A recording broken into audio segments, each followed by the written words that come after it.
Assalamualaikum warahmatullahi wabarakatuh.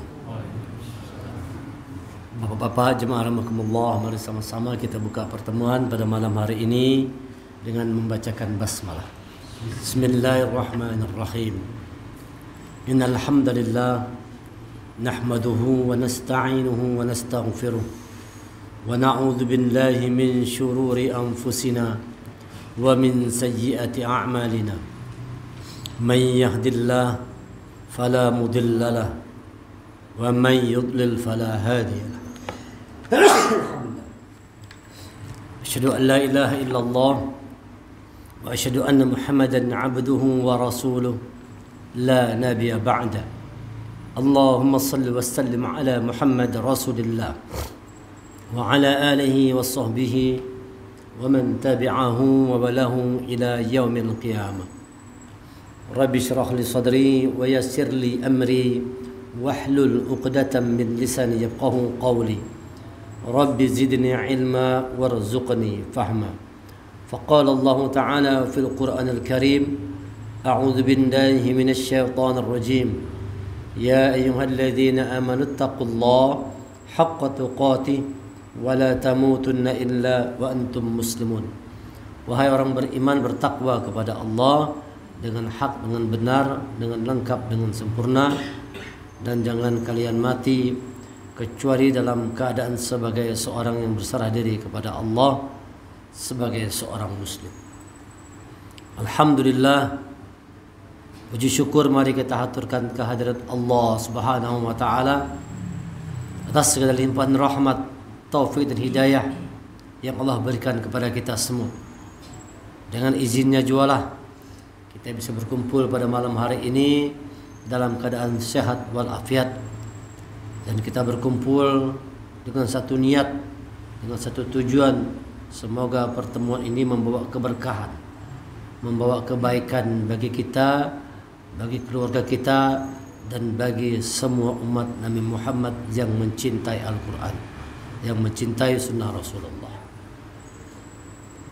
Pertemuan sebelumnya kita kaji tentang arti makna di balik nama surah Al-Fatihah yang artinya pembuka, menyampaikan satu pesan kepada kita semua untuk selalu membuka hati kita agar bisa berhubungan yang baik kepada Allah.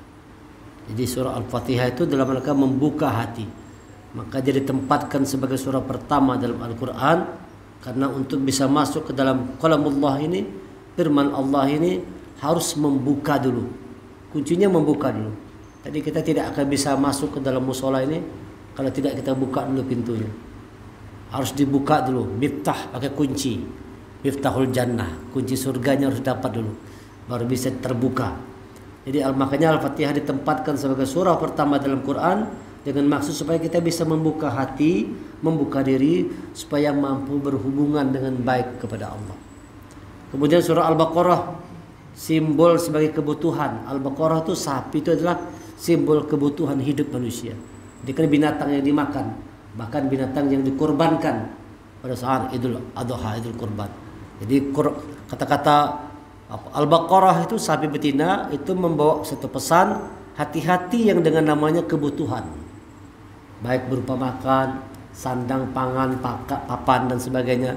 Kebutuhan hidup kita ini, hati-hati bahwa yang namanya kebutuhan dunia itu bisa membuat manusia buta mata hati.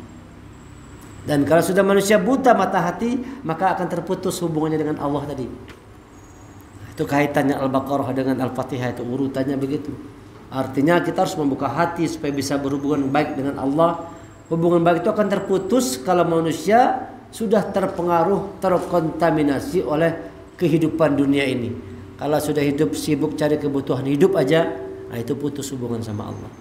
Kada tahu waktu lagi dah. Zuhur kah, asar kah, harus mencari duit terus. Orang sudah azan harus mencari duit terus. Dah ingat-ingat lagi sama Allah. Karena lebih mengutamakan mencari kebutuhan hidup. Orang kafir, orang musyrik seperti itu. Mereka hidup hanya sebatas mencari kebutuhan hidup. Sementara orang beriman tidak itu. Orang beriman hidup dalam rangka dia menjalankan tugas hidupnya sebagai abdi Allah, sebagai khalifah di atas muka bumi. Tugas kita nih. bukan cuma cari kebutuhan, tapi menjalankan tugas. Kita Allah hadirkan ke muka bumi ini, itu membawa satu misi tertentu. Ada misi, ada tujuan, ada amanah yang Allah berikan kepada manusia ini. Amanahnya yaitu menjalankan tugas sebagai hamba Allah. Qala inni abdullah, sesungguhnya aku ini hamba Allah. Wa ma khalaqtal jinna wal insan illa liya'budun. Tidak diciptakan jin dan manusia kecuali untuk beribadah kepada Allah. Nah, ini misinya. Jangan sampai kebutuhan hidup manusia melupakan manusia dalam berhubungan kepada Allah, mengabaikan. Hubungan kepada manusia kita jaga, hubungan kepada Allah juga harus kita jaga dengan baik, supaya dua hubungan ini berjalan dengan harmonis dan serasi, seimbang. Berikutnya kita akan kaji arti makna dan pesan-pesan di balik nama surah Ali Imran. Yang menyebut yang benar adalah Ali. Ya, Ali itu artinya keluarga. Imran itu nama. Jadi kalau Ali Imran artinya keluarga Imran, bukan Al Imran. Nah, kadang-kadang ada orang menyebutnya surah Al Imran. Nah, ya gitu kan?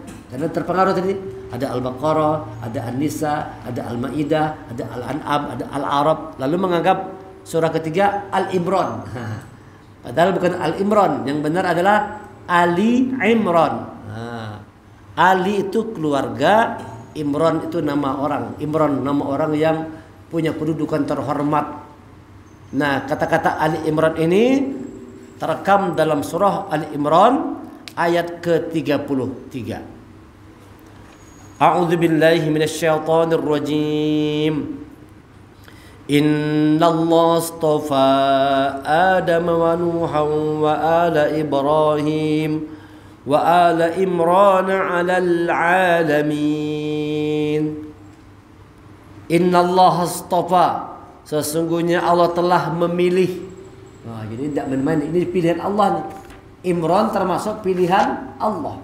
Sesungguhnya Allah telah memilih Adam wa ala Ibrahim, keluarga Ibrahim, wa ala Imran, dan keluarga Imran, alal alamin, atas segala umat di seluruh alam ini. Adam, Nuh, Ibrahim dan keluarga Imran ini adalah contoh keluarga terbaik yang ada di atas muka bumi ini. Dijadikan contoh keluarga terbaik pada zamannya masing-masing. Contoh keluarga terbaik Ali Imran, keluarga Imran. Nabi Adam, Nabi. Nabi Nuh, Nabi. Nabi Ibrahim juga Nabi. Imran, Nabi atau kada? Dia bukan Nabi. Imran bukan Nabi. Dia manusia biasa, bukan Nabi, tapi merupakan keluarga Nabi. Kalau berdasarkan buku penjelasan para ulama, dia merupakan silsilah turunan dari Nabi Sulaiman. Nabi Sulaiman adalah anak dari Nabi Daud. Nabi Daud, Nabi Sulaiman. Nah, dari silsilah Nabi Sulaiman ini sampai kepada Imran nanti ini. Itu dalam penjelasan buku-buku riwayat para nabi. Imran walaupun bukan nabi, tapi dia adalah silsilah garis keturunan nabi. Tapi dia bukan nabi. Namun kedudukan Imran ini dikatakan sejajar. Nah, kalau misalnya Nabi Adam itu bapak manusia, ya kan? Kalau Nabi Ibrahim adalah bapaknya para nabi. Ali Imran ini bapak juga keturunan silsilah yang luar biasa. Imran punya istri namanya Hana. Nah, itu kan Imran punya istri namanya Hana. Hana punya saudara perempuan namanya Asya. Asya adalah istrinya Zakaria. Jadi Imran sama Zakaria tuh apa orang Banjar tuh? Istrinya tuh keluarga bening sanak. Apa istilah orang Banjar tuh? Hah? Marwai, Marwai kah? Orang Banjar Marwai. Jadi Nabi Zakaria sama Imran ini istrinya tuh adik-adik. Marwai lah, istilah orang Banjar nyebutnya lah Marwai. Imran punya istri namanya Hana, sedangkan Nabi Zakaria punya istri namanya Asya. Hana dengan Asya ini bersaudara kandung. Saudara kandung Nabi Zakaria. Nabi Zakaria Nabi, Imran tapi bukan Nabi. Tapi Imran adalah orang soleh, orang baik dari keturunan Nabi Sulaiman. Itu menurut penjelasan dalam kitab. Imran ini keluarga Imran, Ali Imran, keluarga pihak. Dikatakan situ sesungguhnya Allah telah memilih Adam, Nuh, keluarga Ibrahim dan keluarga Imran melebihi segala umat pada masing-masing zamannya. Luar biasa. Walaupun Imran bukan nabi, tapi sekaliber dengan para nabi. Disandingkan di pilihan Allah keluarga terbaik keluarga Nabi Adam, keluarga Nabi Nuh, keluarga Nabi Ibrahim, dan keluarganya Ali Imran. Keluarganya Imran disandingkan pada Imran manusia biasa. Ini membawa satu pesan kepada kita semua, artinya walaupun kita ini manusia biasa, tapi kita bisa menjadikan keluarga kita ini keluarga yang berkualitas seperti keluarganya para nabi.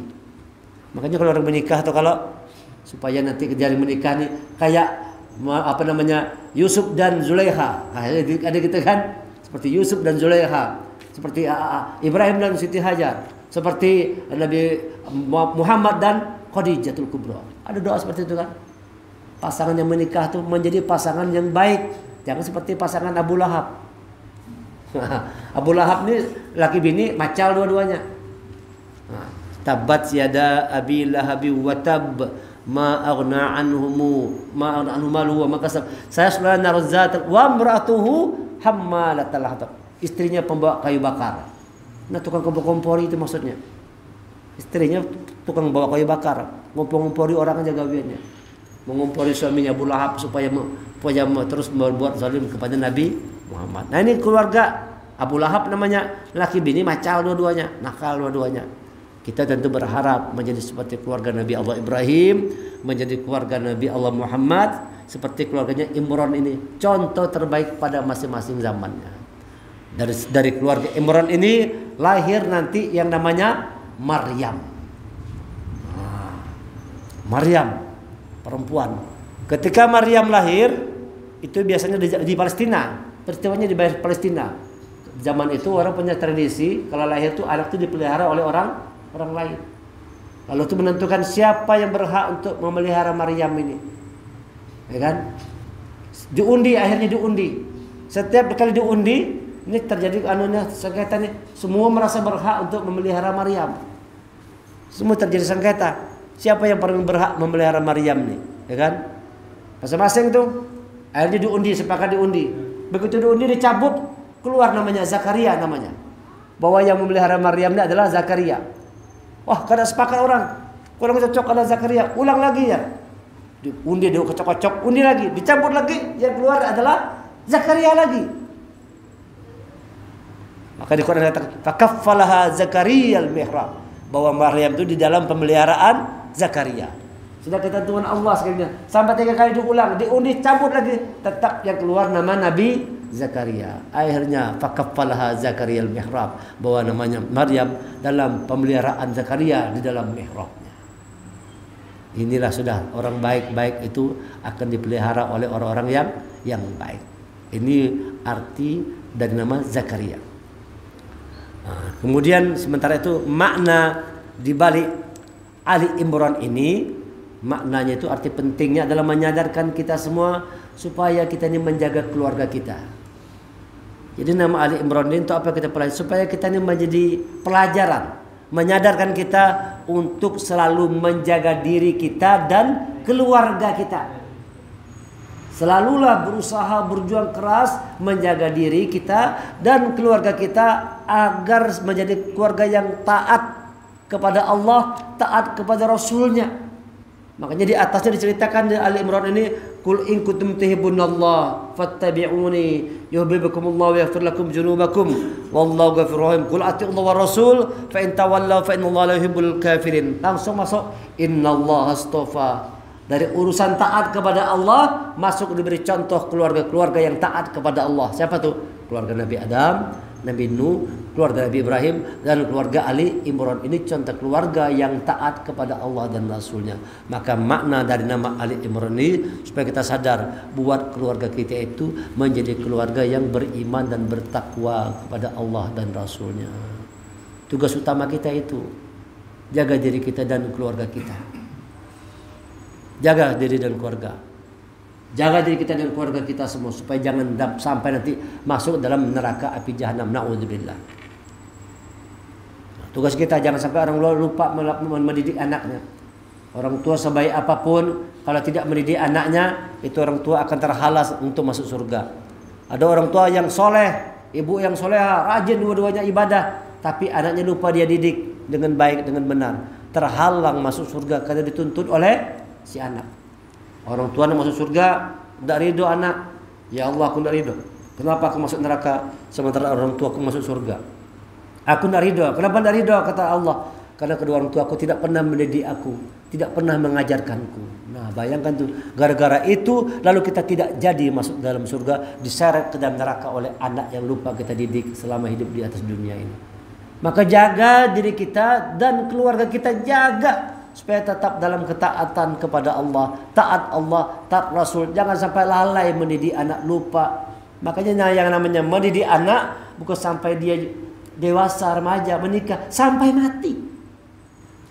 Orang tua harus tetap mendidik anaknya.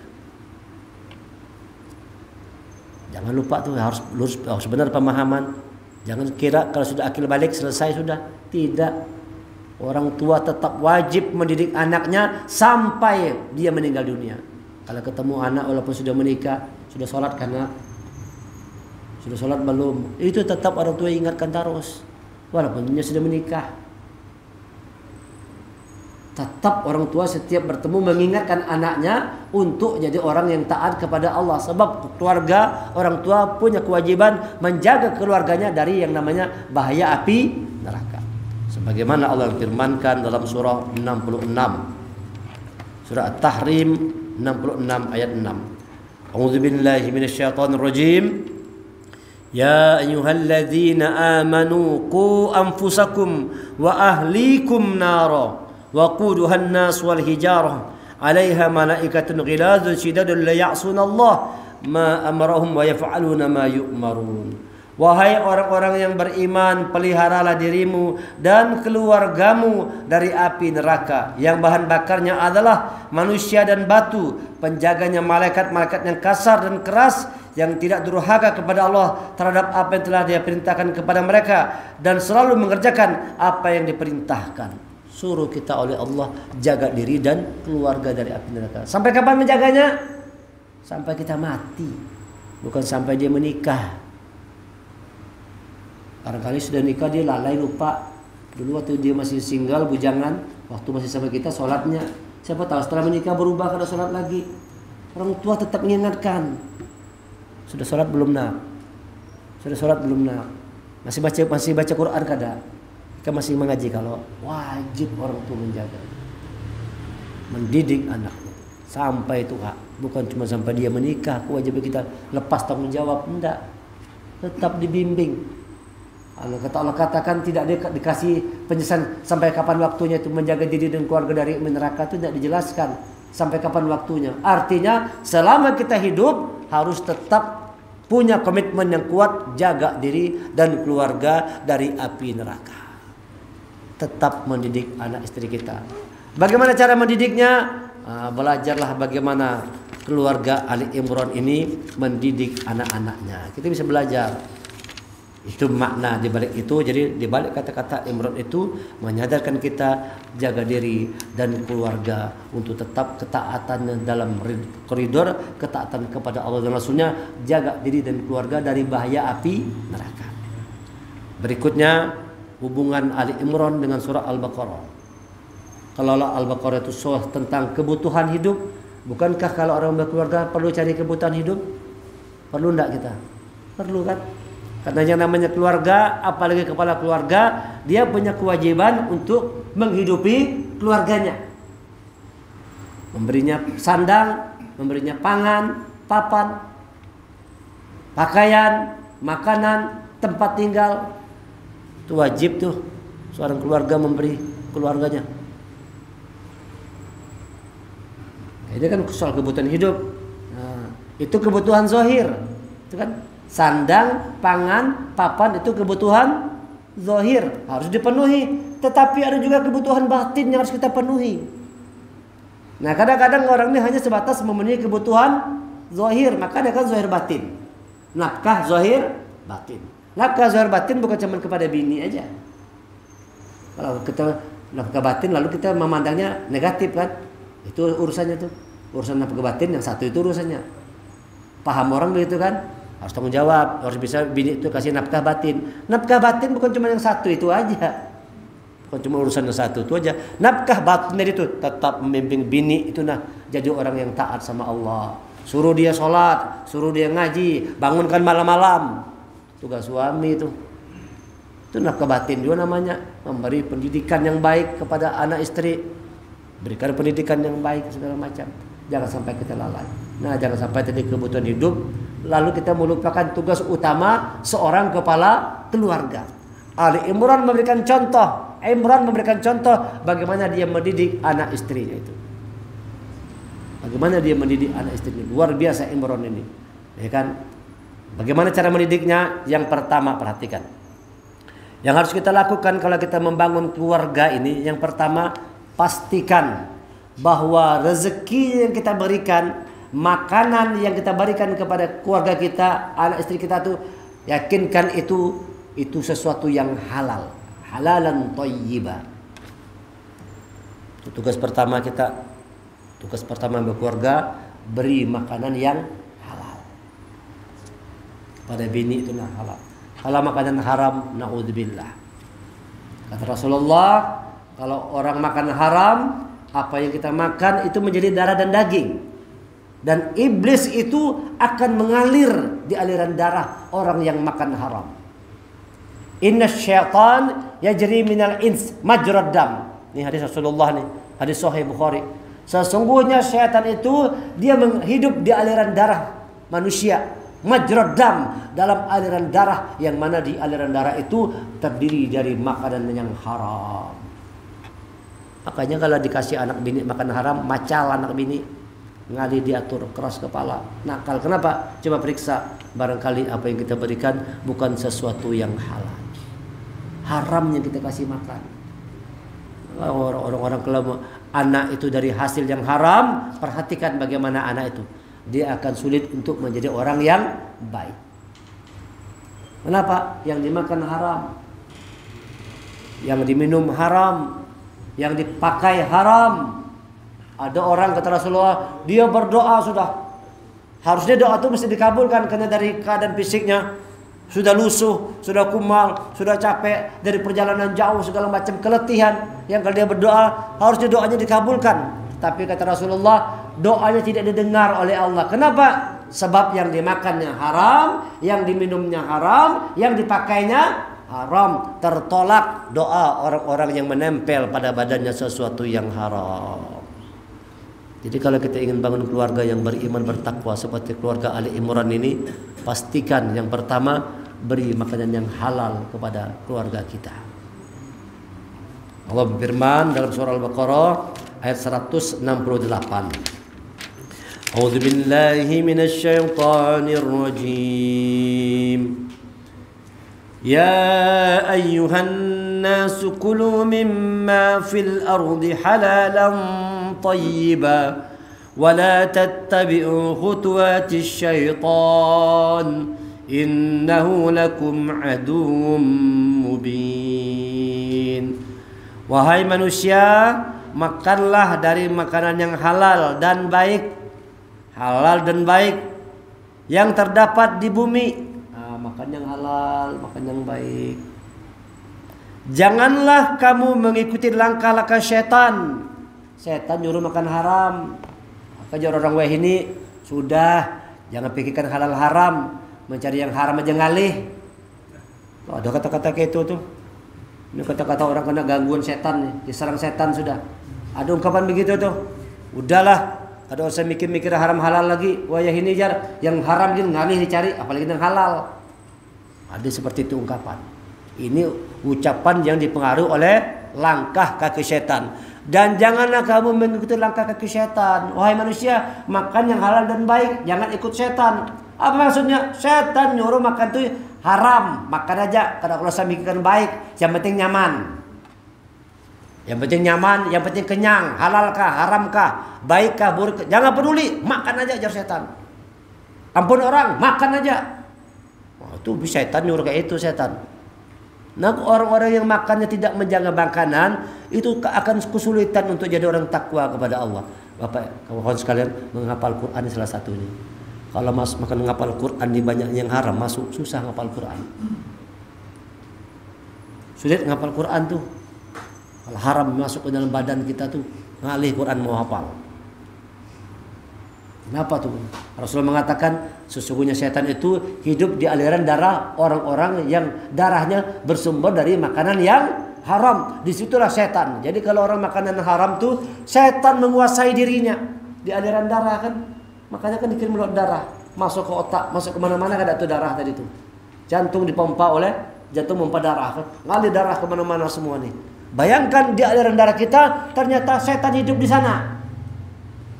Jadi orang yang memakan makanan haram itu sama halnya dia membiarkan dirinya dikuasai oleh setan. Jaga diri kita dan keluarga kita. Pesan pertama, pastikan apa yang kita makan, yang kita berikan kepada istri kita, anak kita dari sesuatu yang halal. Harus halal dan baik. Hartanya didapat dengan cara halal dan baik tuh. Orang tidak berdiri dari kiamat nanti. Sebelum ditanya 4 hal. Salah satu ditanya, hartanya itu dapat dari mana, dibelanjakan kemana. Dari mana dapatnya, dan belanjakan kemana. Jadi dapat dengan cara yang baik, belanjakan dengan cara yang baik. Ini bujurnya dapatnya baik. Berjualan, dagang. Kalau sudah berjualan mati-mati di pasar, imam malam berjudi sekalinya. Ya kayak itu. Nah, padahal kerjanya uyuhnya. Uyuh kerjanya bujur baik nih. Berdagang, berjual sayur, jual daging macam-macam di pasar, jual iwak segala macam. Uyuh begawe, boleh ke rumah mandi malam berjudi sekalinya. Dapat untung bawanya berjudi. Nah, ini luput kayak itu. Mahayal hendak sugih lakas-lakas tadi itu. Apa sih? Ampun karenanya kembali modalnya. Itu kadang-kadang manusia ini caranya baik tapi membelanjakannya salah. Ada lagi orang bujur membelanjakannya tapi caranya salah. Habis koruptor tuh nah, masuk masjid nyumbang masjid. Nah, kayak itu orang. Ada orang seperti itu. Kira-kira terima kada tuh? Duit hasil koruptor bangun masjid pasti tidak diterima. Allah tidak mau menerima sesuatu yang buruk, tidak mau. Orang koruptor kan banyak kayak itu. Koruptor sekian miliar, dia bangun masjid untuk nutupi koruptornya, bangunnya masjid. Kita kalau tahu masjid begitu tuh dosa sholat di situ tuh. Tuh masjid dan diror. Kalau zaman Nabi masjidnya kayak itu dirobohkan. Zaman Nabi di Quran ceritakan Taubah ada ceritanya tuh. Masjid dan diror, robohkan. Jadi banyak sekarang orang begitu tuh mikirnya tuh. Dia koruptor banyak-banyak, batu nyumbang, nyumbang yatim piatu, nyumbang panti asuhan. Tapi uangnya tuh sumbernya dari yang haram, tidak boleh. Sumbernya harus halal, dibelanjakan dengan cara yang baik. Nah, ini konsep pertama keluarga Ali Imran. Pastikan apa yang dimakan sesuatu yang halal dan baik, karena itu menjadi darah daging tuh. Jangan sampai kita memberikan kepada anak istri kita tuh sesuatu yang haram. Na'udzubillah. Na'udzubillah. Pastikan halal. Nah, itu yang pertama. Yang kedua, setelah kita berikan makanan yang baik, berikan pendidikan yang baik. Makanya jangan sembarang anak-anak sekolah wajah ini. Jangan sembarangan sekolah wajah ini nih. Apalagi zaman ini ngeri benar dah. Pilihkan dia sekolah yang baik, walaupun terlarang sedikit. Belum ke promosi lah, bukan promosi karena ulun punya sekolahan, promosi bukan. Pilih sekolah yang baik, yang kita tahu di sana tuh orang belajar Quran, orang menghafal Quran, orang belajar akhlak, anak-anak dijadikan disuruh belajar jujur apa segala macam. Dididik, ulun tadi ke sekolahan. Bi, ulun ketemu duit bi 20.000 bi. Anak-anak dididik untuk jujur. Ulun katakan bikin sekolah kita ini Taman Cinta Quran ini adalah balada aminan, negeri yang aman. Kalau orang datang ke sini, handphone kata gugur, tak dihilang, ambil handphone simpan, kasihkan. Ini handphone siapa? Jangan diambil diam-diam nah, duit jatuh diambil. Nah, diam-diam kalau dapat duit diam-diam aja, itu curang namanya nyarulun. Harus jujur kita. Karena kalau orang curang, bubur ikan mendapat 20.000, langsung esok seminggu sakit garing, masuk rumah sakit habis 400.000. Nah, tekor banyak. Takut-takutnya kayak itu kan. Takutan bubuhnya. Jadi asal duit ketemu, ketemu duit ketemu duit lalu ambilkan. Tanya, siapa yang merasa kehilangan uang, lapor ketemu Abi. Nah, kalau dalam 1-24 jam tidak melapor, duitnya Abi masukkan ke masjid. Datang bubuhnya, uang B. Berapa uangnya? 20. Apa uangnya? 10.000 2 lembar B. Hanya dia duitnya. Anak-anak dilatih untuk jujur. Jadi kita orang tua perlu mendirikan sekolah yang baik, pendidikan yang baik untuk anak keturunan kita. Sebagaimana keluarga Maryam memberikan pendidikan baik kepada Maryam itu Imran, dititipnya kepada Zakaria. Karena Nabi Zakaria itu dia adalah memegang kunci Baitul Maqdis. Dia pemimpin ibadah, dia nabinya. Dititipkan Maryam itu di bawah pengasuhan orang yang baik. Diasuh oleh orang yang baik. Anak-anak kita kayak itu. Berikan dia pendidikan yang baik. Anaknya diberi pendidikan yang baik. Mamanya apa? Mamanya berpendidikan. Tugas suami berikan pendidikan. Kalau kita tidak mampu mendidik bini kita, suruh ke masjid sana ikut pengajian. Suruh ke pengajian biar dengar ceramah. Supaya jangan di rumah itu bermamai terus bawaannya. Bermamai aja, tanya duit aja. Bahnya duit. Oh, pergi keluar jalan-jalan mana-mana berjilbab kada. Tuh suami kena tanggung jawab nanti tuh. Kalau biarkan bini keluar rumah kada berjilbab tuh kena tanggung jawab nanti suami itu, tuntut oleh Allah. Kenapa istri dibiarkan keluar rumah tanpa jilbab? Cuma aja kita hebat, pasti kita tanggung jawab nanti. Kenapa istrimu tidak kau didik? Kena kita harus cerewet suami di rumah tuh. Keluar rumah tuh suruh dia nutup diri hijab dengan bujur-bujur, dengan benar. Jilbab apa segala macam, nutup. Jangan sampai istri kita tuh keluar rumah tanpa hijab, nampakkan auratnya. Masya Allah, kena suami tanggung jawab. Berikan pendidikan. Yang kedua itu berikan pendidikan yang baik kepada anak kita, kepada keluarga kita. Sebagaimana Imran memberikan pendidikan yang baik kepada anaknya Maryam. Diberikannya, dimasukkannya ke sekolah. Bahasa kita kayak itulah. Dititipkannya di tempat pendidikan terbaik. Dititipkan kepada Nabi Zakaria untuk mendidik Maryam. Nazar. Karena orang itu sudah menazar begitu. Ceritakan itu dalam surah Maryam itu. Sudah mulai dari 33, 34 diceritakan bagaimana orang tuanya bernazar. Nanti kalau lahir anaknya dia nazarkan anaknya itu menjadi orang yang beribadah kepada Allah. Sebagaimana satu keturunan sebagian adalah keturunan dari sebagian yang lainnya. Ingatlah ketika istri Maryam berkata, "Ya Tuhanku, sesungguhnya aku bernazar kepadamu, apa janin yang ada dalam kandunganku kelak menjadi hamba yang mengabdi kepadamu. Maka terimalah nazarku ini dariku. Sungguh engkaulah yang maha mendengar, maha mengetahui." Bernazar Hannah, istri Imran.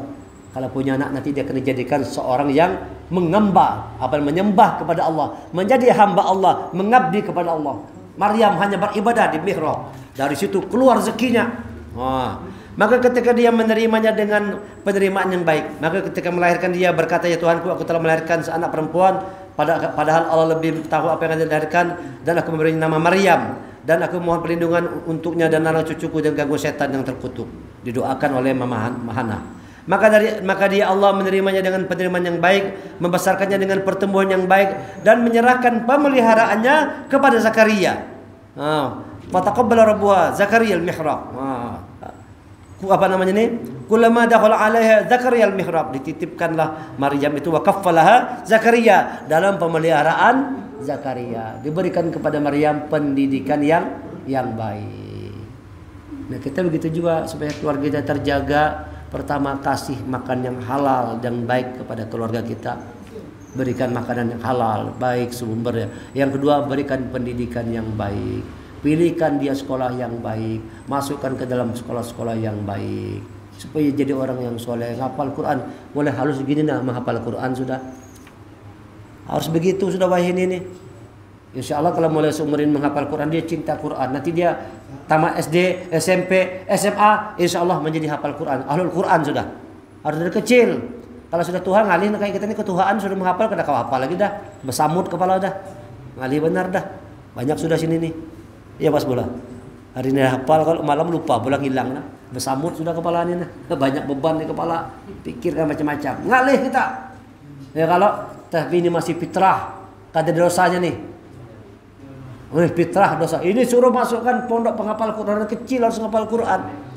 Makanya sekolah ulun tuh dibuat target anak TK tambah TK hafal 1 juz, hafal 2 juz, hafal 3 juz Quran. Sekarang anak SD kelas 4, kelas 5 wadah ulun sudah ada yang hafal 21 juz. Nah, anak SD kelas 5 21 juz sudah hafal Quran. Yang tamat SMP alhamdulillah selesai 30 juz Quran itu dihafalnya. Tamat SMP sudah 30 juz. Sekarang SMA dia menjaga, sudah mulai menghafal hadis sekarang. Sekarang lagi program menghafal hadis. Karena Quran sudah hafal hadis. Dia cinta dari kecil hidup dengan Quran terus tuh, dijaga insya Allah, dibimbing. Berikan pendidikan yang baik. Walaupun kita harus berkorban sedikit, keluar uang. Kalau keluar uang memang harus begitu, harus berkorban. Masukkan sekolah umum seminggu sekali belajar agama. Itu pun bukan belajar Quran. Entah apa juga belajar dia, kada paham juga kita. Kadang-kadang guru yang mengajarkan bisa mengaji juga. Ulun ini kada satu dua apa banyak ketemu guru agama kada bisa mengaji sekalinya. Jadi ulun pirun ngajarkan apa aja? Ngajarkan rukun iman, rukun iman ada ini, rukun Islam itu sekali aja. Kalau ngaji kan belajar, gurunya sekali kada bisa mengaji. Masya Allah. Carikan pendidikan yang baik untuk anak kita. Yang ketiga, setelah kita kasih makan yang halal, yang baik, berikan pendidikan yang baik. Yang ketiga ini penting sekali. Doakan dengan doa yang terbaik. Doakan dengan doa yang terbaik. Sebagaimana doanya keluarga Imran, sebagaimana doa Zakaria. Hunalika da'a Zakaria rabbah, qala rabbi habli min ladunka dzurriyyatan thayyibah innaka sami'ud du'a. Di sanalah Zakaria berdoa kepada Tuhannya, dia berkata, ya Tuhanku, berilah aku keturunan yang baik dari sisimu, sesungguhnya engkau maha mendengar doa. Doakan, ya Allah, jadikan anak keturunanku anak yang saleh. Rabbi habli minas sholihin, kata Nabi Allah Ibrahim. Kata Nabi Zakaria, min ladunka dzurriyyatan thayyibah, berikan keturunan yang baik. Abi Imran berdoa, ya Allah, jadikan anakku hambamu, aku bernazar jadi hambamu. Semua itu mendoakan yang baik untuk anak-anaknya. Walaupun dia dari kecil nakal, macal, jangan kecewa, jangan frustasi. Doakan yang terbaik. Harus mendoakan yang baik, jangan menyumpahi. Punggol wanar anak nih, tahu diuntung. Nah, jangan tuh. Bahaya, sebab apa yang kita ucapkan itu bisa terjadi. Ada yang Quran mengatakan begitu kan? Surah 51 Az-Zariyat ayat 23. Apa yang kita ucapkan itu bisa terjadi. Dasar bungul benar tuh anak tuh. Bahaya pandang orang tua nih. Apalagi mamanya tuh. Makanya seemosi apapun jangan sampai keluar sumpah serapah dari mulut kita. Dasar macal benar nih. Macal bujuran anak. Jangan kata kayak gitu nih. Surah 51 ayat 23. Fa warabbis samai wal ardi innahu lahaqqun misla ma annakum tantiqun. Maka demi Tuhan langit dan bumi, ini bersumpah Allah nih. Maka demi Tuhan langit dan bumi, sungguh apa yang dijanjikan itu pasti terjadi seperti apa yang kamu ucapkan. Nah, jangan, makanya tuh ketika cerita Imam As-Sudais lagi halusnya, mamanya menyiapkan makanan hendak menyambut tamu. Tiba-tiba datang As-Sudais masuk rumah, ditaburinya pasir makanan tadi itu nah. Itu ceritanya Imam As-Sudais di Mekah, Imam Mekah tuh. Pemimpin Imam Masjidil Haram tuh waktu halusnya nakal sekalinya. Mamanya menyiapkan makanan, hendak nyambut tamu, datang As-Sudais bawa pasir, ditaburnya pasir dalam makanan. Apa jalan mamanya? Mudah-mudahan engkau menjadi imam Masjidil Haram, didoakannya. Coba menurut kita, punggul mana di kami? Kamu nyumpahi kita. Pukul pulang. Lawan pukul-pukulnya, lawan sumpah-sumpah serapahnya. Nah, macal anak akhirnya. Sampai Tuhannya macal anak. Kenapa? Orang tua pandiran kada baik. Oleh karena itu kita walaupun seemosi apapun, ya Allah, aku ridho anak ini, ya Allah, kau ridho juga ya Allah. Usap kepalanya. Aku ridho ya Allah dengan anakku. Ridho ya Allah, jadikan anak yang soleh. Walaupun lagi marah memuncak, tetap doa untuk anak kita tadi. Jangan menyumpahi. Sambil memukul menyumpahi pulang. Terjadi. Ingat kata Allah, apa yang kau ucapkan itu yang terjadi. Jadi 3 hal yang diperhatikan. 3 hal yang diperhatikan kalau kita ingin membangun keluarga yang baik, yang supaya menjadi keluarga pilihan Allah. Yang pertama, berikanlah makanan yang halal dan baik, pakaian yang halal dan baik kepada keluarga kita. Yang kedua, berikan pendidikan yang baik. Ini contoh Al-Imran. Yang ketiga, sering-sering mendoakan. Jangan putus asa. Doakan terus anak kita itu. Setiap sholat 5 waktu, setiap bangun malam, doakan. Jadikan anak-anak kita anak yang beriman, pemimpin orang yang takwa. Rabbana hablana min azwajina wa zurriyatina qurrata a'yun waj'alna lil muttaqina imama. Kita minta kepada Allah tuh, ya Allah, jadikan istriku, anak keturunanku ini pemimpin orang-orang yang takwa kepada Allah. Minta supaya istri kita, anak kita, suami kita menjadi orang-orang yang beriman, menjadi pemimpin-pemimpin yang bertakwa kepada Allah. Mudah-mudahan Allah mudahkan kita untuk menjadikan keluarga kita keluarga yang beriman, keluarga yang bertakwa, sebagaimana keluarganya Nabi Allah Ibrahim, sebagaimana keluarganya Ali Imran. Nah, caranya 3. Berikan rezeki yang halal dan baik, berikan pendidikan yang baik, Yang ketiga, doakan. Insya Allah kalian ini kita lakukan, keluarga kita akan menjadi keluarga yang diridhoi oleh Allah Subhanahu wa taala. Subhanakallahumma bihamdika asyhadu an la ilaha illa anta astaghfiruka wa atubu ilaik. Assalamualaikum warahmatullahi wabarakatuh.